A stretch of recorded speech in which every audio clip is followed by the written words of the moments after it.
Hello and welcome. It's 10 a.m. on Wednesday, the 17th of September. You're tuned in to our mid-morning newscast here on Arirang TV. I'm Mark Broome. Thanks ever so much for joining us. Let's take a look at what's making the headlines. President Park Geun-hye has rejected opposition calls to personally intervene to resolve the current legislative deadlock over a probe into April's ferry sinking. The top military officer in the US says American troops may be needed to combat Islamic State militants in Iraq, but only if they threaten the United States. Plus, describing the Ebola epidemic as a potential threat to global security, US President Barack Obama says 3,000 US military personnel will set up facilities in West Africa to tackle the outbreak. But we start with the growing frustration with the alarming lack of activity at the nation's National Assembly. President Park Geun-hye let her annoyance boil over on Tuesday, but stressed it was not her place to get involved in untangling the situation sparked by an extremely contentious bill on April's Sewol-ho ferry sinking. Our Chae Yu-sun reports. President Park Geun-hye was very clear in her first response to calls from the opposition party that she step in to resolve the current legislative deadlock over a probe into April's ferry sinking. 지금 진상조사위원회에 수사권과 기소권을 주자는 주장에 대해 일부에서는 대통령이 결단을 하라고 합니다. 하지만 그것은 삼권 분립과 사법 체계의 근간을 흔드는 일로 대통령으로서 할 수 없고. Political discord over the issue has suspended parliamentary affairs for months, with the victims' families demanding that the committee stated in the bill have more power in the investigation. The president instead said the second bipartisan deal on the bill, which the opposition backtracked from last month, should be accepted. She also urged the National Assembly to quickly get past the ferry bill standoff and focus on improving people's livelihoods and national safety management. President Park relayed her position to the ruling party leadership at her office later in the day. With neither the ruling nor the opposition side willing to budge more than 2 weeks into the Assembly's regular session, Speaker Chung Lee-hwa took matters into his own hands. The Speaker has decided on the Assembly's regular session schedule as the ongoing parliamentary paralysis with a lineup of pending bills has run counter to the people's wishes. The standing committees, with or without the opposition, are expected to resume on Wednesday, with the ruling party aiming to pass other economic and reform-related bills at a plenary session on September 26th. Chae Yu-sun, Arirang News. Korea's National Security Advisor Kim Kwon-jin returns to Seoul on this Wednesday following 4 days of talks with US officials on the timing of the transfer of wartime operational control from Washington to Seoul and a variety of other issues. No word yet on a specific date for the transfer, but we are likely to find out something at least next month. Kwon Soo-ah reports. The timing and conditions for the transfer of wartime operational control from Washington to Seoul are still under discussion, despite expectations of an extension from next year's deadline to around 2020. High-level defense talks between National Security Advisor Kim Kwon-jin and his U.S. counterpart Susan Rice are ongoing in Washington. But South Korea's defense ministry said Tuesday that both sides have agreed not to specify a set date for the transfer yet. The ministry added the two allies are aiming to announce an agreement at an annual security meeting next month. Korea and the U.S. are still in discussions. That's why we would thank you for understanding that currently we cannot give you any details. The timing of the OPCON transfer is said to depend largely on how far South Korea goes in building its defense power against nuclear threats by the North. And the year 2020 is widely expected to be the right timing for the transfer given the schedule of Seoul's blueprint for its defense system. Washington has been in control over Korean forces when it comes to wartime operations since the end of the Korean War. And the two countries have not been able to conduct the transfer since 2007, when the idea of the transfer was first announced. Seoul requested to put off the 2012 transfer till 2015 due to North Korea's third nuclear test in February last year. Kwon So-ah, Arirang News. The top military officer in the US says he may still advise President Obama to deploy ground troops to Iraq to combat Islamic State militants. Up until now, US involvement has been limited to airstrikes, but General Martin Dempsey told senators he could make a recommendation for ground forces if there was a threat to the United States. Park Geun-hye reports. Speaking in a Senate committee room on Tuesday, Chairman of the U.S. Joint Chiefs of Staff General Martin Dempsey emphasized that there could be a scenario in which Washington would consider deploying ground troops to defeat Islamic State militants. If there are threats to the United States, then I, of course, would go back to the President and make a recommendation that may include the use of U.S. military ground forces. In response to Dempsey's remarks, the White House, Pentagon, and the State Department all reaffirmed the president's position that they have no intention of sending ground troops into Iraq in a combat role. Instead, they said U.S. troops will remain there in advisory roles only. So far, President Obama has repeatedly stated that there will be no American boots on the ground and that the U.S. will focus on airstrikes while other global coalition countries from Arab states take care of ground-based missions. Regardless of the U.S. military's future roles, Defense Secretary Chuck Hagel stressed the fight requires a concerted effort. We're at war with ISIL as we are with al-Qaeda. But destroying ISIL will require more than military efforts alone. It will require political progress in the region and effective partners on the ground in Iraq and Syria. The U.S. has launched expanded airstrikes in Iraq this week in support of Kurdish and Iraqi troops confronting militants on the ground as they try to push back the advance of the Islamic State. Park Ji-won, Arirang News.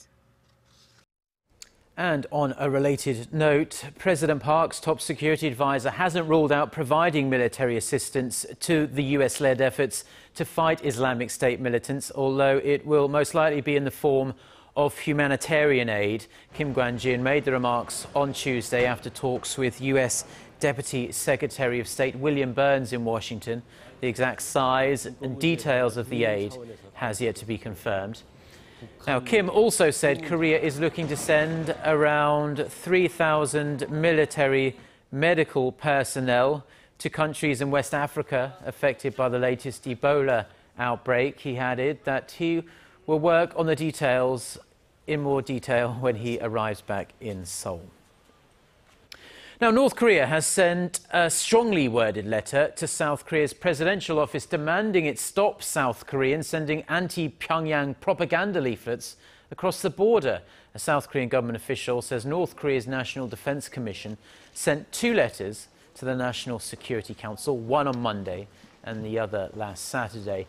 Now, the basic gist of these letters was that South Korea should stop its nationals sending the leaflets before proposing things like high-level inter-Korean talks. The South Korean government's stance is that it has no legal right to restrict people's freedom of assembly or to stop them flying the balloons. Now, historically, the Korean Silk Road was a major cultural route that linked Korea with the West, and this during the Shilla dynasty. Our Ji Myung-gil reports on how some 150 local university students and academics as well have started their own journey towards this famed road to follow the path taken by their ancestors. The Korean Silk Road was at the center of cultural interaction linking traders, merchants, pilgrims, and monks from Korea to the Mediterranean Sea during the Shilla Kingdom, when the capital was located in Gyeongsangbuk-do province. Last year, Gyeongsangbuk-do Province initiated the Korean Silk Road project as part of an effort to revive the historical route to boost trade and to expand cultural exchanges like the Korean Wave. A ceremony was held Tuesday in the southeastern port city of Pohang, signaling the start of the 45-day Korean Silk Road trip. The students' journey using the sea route will take them to a total of 9 countries, including China, Malaysia, India, before their final destination of Iran. Along the way, students will visit historical sites and hold cultural exchanges. At their first destination in Guangzhou, China, students will attend a symposium on promoting cultural ties between Korea and China. Students will donate the model of a Shilla crown to a Chinese museum as a symbol of their friendly ties. In India, we will explore the footpaths of Korean Buddhist monk Hyecho, the first Korean monk who traveled to India. We will install a monument to commemorate him in the Sarnath grasslands. The trip will help students better understand how the Shilla Kingdom was able to flourish culturally and economically using the Korean Silk Road to blend foreign influences with Korean traditions and ideas. It's also intended to revive such a spirit in this generation, so they can better utilize the Silk Road routes to help boost Korea's competitiveness on the global stage. Kim Young-gil, Arirang News, Pohang.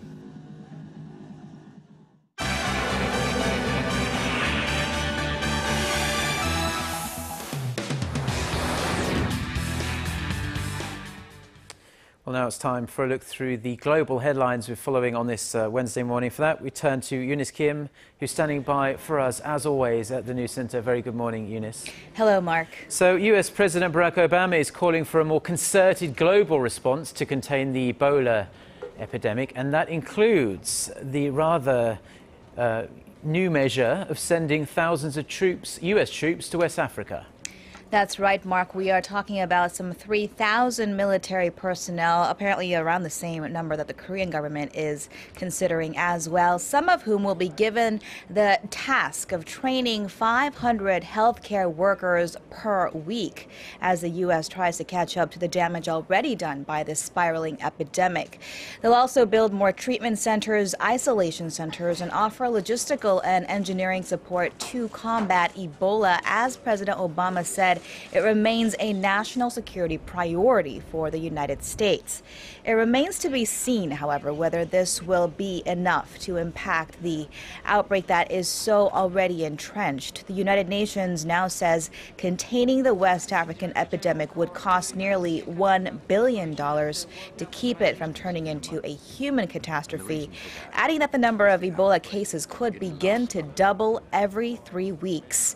Nearly 5,000 cases have been logged in Liberia, Sierra Leone, Guinea, Nigeria, and Senegal since March, with about half of those being identified in the last 3 weeks. And we are 2 days to the Scottish referendum to declare independence from the United Kingdom, and the spotlight is falling on the undecided voter as the anticipated tiebreaker in this increasingly tight campaign. Meanwhile, political leaders of Great Britain, including Prime Minister David Cameron, have pledged to hand Scotland more powers in the way it is governed if it stays, which they published on the front page of the Daily Record newspaper. Leaders of the Yes campaign, though, dismissed the proposal as an insult to voters and asked why it had taken some 2 years for that offer to surface. Russia's defense minister has indicated that more troops may be needed in the annexed Ukrainian peninsula of Crimea, citing the growing presence of foreign forces and a deterioration of the Ukraine as a country. Now, NATO has responded by saying that a buildup of Russian forces would raise tensions and undermine the shaky ceasefire in place between Kiev and separatists in eastern Ukraine. Meanwhile, Ukraine's parliament did approve President Petro Poroshenko's plan to grant special status to those regions claimed by separatists, in part granting self-rule for a 3-year period in which deeper relations with Russia would be allowed. cloud. It also ratified an association agreement with the European Union on Tuesday, a historic deal that had initially triggered this crisis that pitted Russia against the West. And in some space news, NASA announced earlier this morning that it is awarding separate contracts to competitors Boeing and Space Exploration Technologies in a multi-billion-dollar space taxi project. The shuttles would ultimately transport American astronauts into orbiting laboratories, with the first such taxis projected to be ready by 2017. Currently, NASA uses Russian systems to travel to the International Space Station. The program marks a milestone for commercial space travel, in part because both companies will operate their equipment with considerably less federal oversight than previous programs.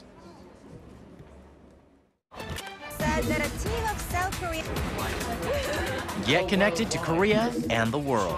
Join us every weekday for the latest developments out of Korea, Asia, and beyond. On air, on your mobile, and online, we lead the way every day. Arirang News. To try and resolve the crisis in Ukraine, the European Union also offers 50. Korea's Finance Minister Park Geun-hye has marked his first 2 months in office. Now, local markets have been given a boost by his expansionary policy drives already, but questions remain over how effective his short-term measures will be in dealing with the bigger and much more complex structural issues affecting the Korean economy. Our Kim Ji-yeon has the details. It's been 2 months since the appointment of Park Geun-hye as finance minister, and his expansionary policies to spur growth are starting to produce results in some areas. For one, the country's benchmark Kospi reached an almost 3-year high at the end of July. The stagnant real estate market is also showing signs of improvement, and the number of housing transactions jumped more than 5% in July from the previous month. However, some argue the economy has some way to go before it's back on path to a firm recovery. July's coincidence and leading composite index, which indicates the health of the economy, was just over 100 and 101 respectively, unchanged from the previous month. A reading over 100 means that there are more optimists than pessimists on the economy. A reading under 100 indicates the opposite. The nation's job market hasn't really picked up either. In August, 594,000 jobs were created from a month earlier, but the majority of these jobs were part-time positions, and they're mostly filled by people in their 50s. On top of this, the real GDP growth rate grew a mere 0.5% on quarter, the lowest in 21 months. As a result, economic institutes, including the state-run Korea Development Institute, are reportedly considering lowering their growth projections for this year. 10 international banks have already cut their growth forecast for the Korean economy by 0.1 percentage point on average to 3.7%. Kim Ji-yeon, Arirang News. Now, Korea can seem like a very exciting country to outsiders, but a new study shows that the vast majority of people living here are not overly happy at all. According to the latest Global Wellbeing Index, fewer than 1 out of 5 Koreans think they are thriving in most aspects of their life. A survey jointly conducted by Gallup of some 130,000 people in 135 countries asked about respondents' well-being in 5 aspects: health, social, financial, community well-being, and sense of purpose. Korea came in at 75th overall, with only 14% saying they were thriving in more than 3 of those categories. This is lower than other Asian countries like Taiwan, which came in at 55th, and Japan at 64th, and also lower than the Philippines, Thailand, and India. Panama topped the list, with more than 60% saying they were thriving in more than 3 elements. Now, if you own a smartphone, chances are you've stuck your arm out and snapped a pic of yourself. Now, taking a photo and posting it online is so widespread these days that the word selfie was named the word of the year in the latest edition of the Oxford English Dictionary. For more on what selfies say about us and whether they'll stand the test of time, our Shin Se-min reports. But first, Let me take a selfie. Immortalizing moments with our faces in them. Self-portrait photographs, better known today as selfies, know no geographical, gender, or age boundaries. The selfie craze has gone global in recent years. Taking selfies are more convenient than having to ask other people. Also, I know which angles and poses best compliment me. And riding the trend is his latest gadget, the so-called selfie stick, which gives photo takers an extra inch of arm length to make it easier to take the perfect selfie. Sales of this meter-long pole this summer in Korea, owing in part to the surge of single vacationers, prove its popularity. In the past month, we have seen a 20-fold increase in selfie stick sales, and the demand continues to rise.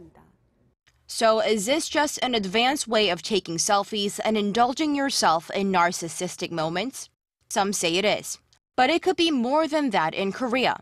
Koreans living in one of the world's most wired countries that's small enough to stay hyper-connected may feel the need to show the better sides of their faces and know which filter flatters them the most. The selfies that are being taken by the majority of Koreans are hardly an act of narcissism. A small study of selfie takers shows that they are partly influenced by their own insecurities about their appearance. So they are taking selfies in a way they think is a good representation of them. Love them or hate them, these selfie sticks are here to prove that the people want to be noticed and recognized. Until the day we find some other means to present ourselves, we've got our smartphone cameras and these sticks. Shin Se-min, Arirang News.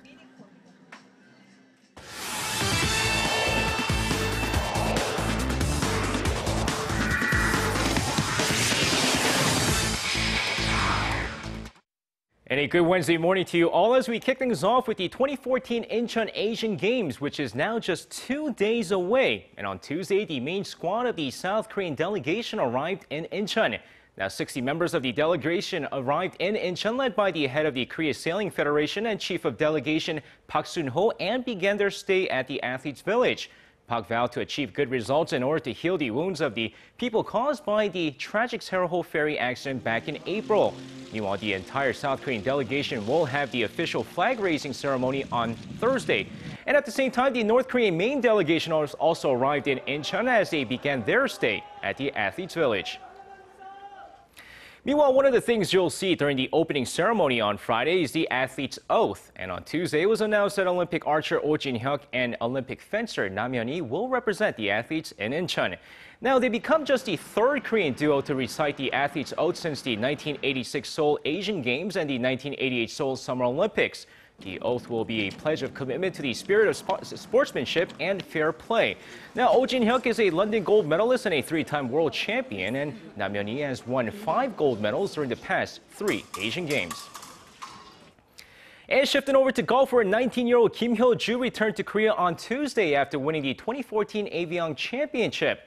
Now, with a huge crowd waiting for the champion at the Incheon International Airport, the teen was still soaking in the fact that she just won her first LPGA Tour major over the weekend. But despite the big win, she remained humble as she vowed to improve her stamina and her short game if she wants to do well in the LPGA Tour. Meanwhile, no rest for Kim Hyo-joo as she's set to compete in the KLPGA Championship taking place later this week. And finishing things off in baseball, the Asian Games team began their training on Tuesday. But if you thought the other players in the KBO are taking a nice 2-week break, well, you're wrong. According to several managers in the KBO teams, they're set to hold mini camps throughout the break to work on different things that the team needs.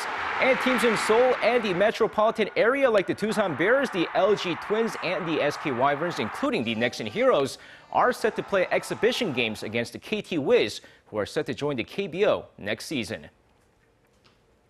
And that's going to wrap it up for me. This has been SJ. Have a great rest of the day and see you guys again for your sports needs.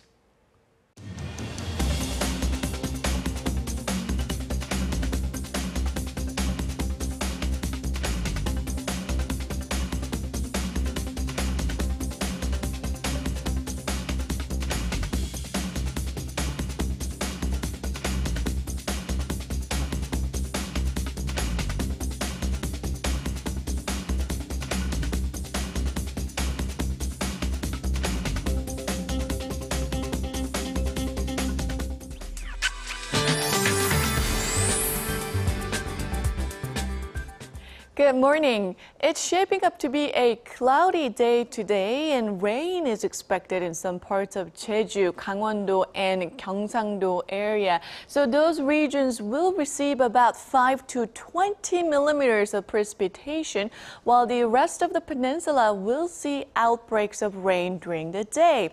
And be aware of the gray skies and threat of rain, which will likely to linger in the evening hours.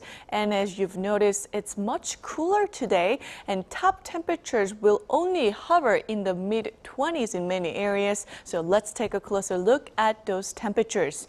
The afternoon high in the capital, Daegu and Gwangju, should all make it to 24, and Busan will rise to 25 this afternoon. Now for other regions, it looks like Jeju Island and Daejeon will top out at 26 and 24 respectively, while Dokdo should see high of 21, and Gyeongsang gets up to 13.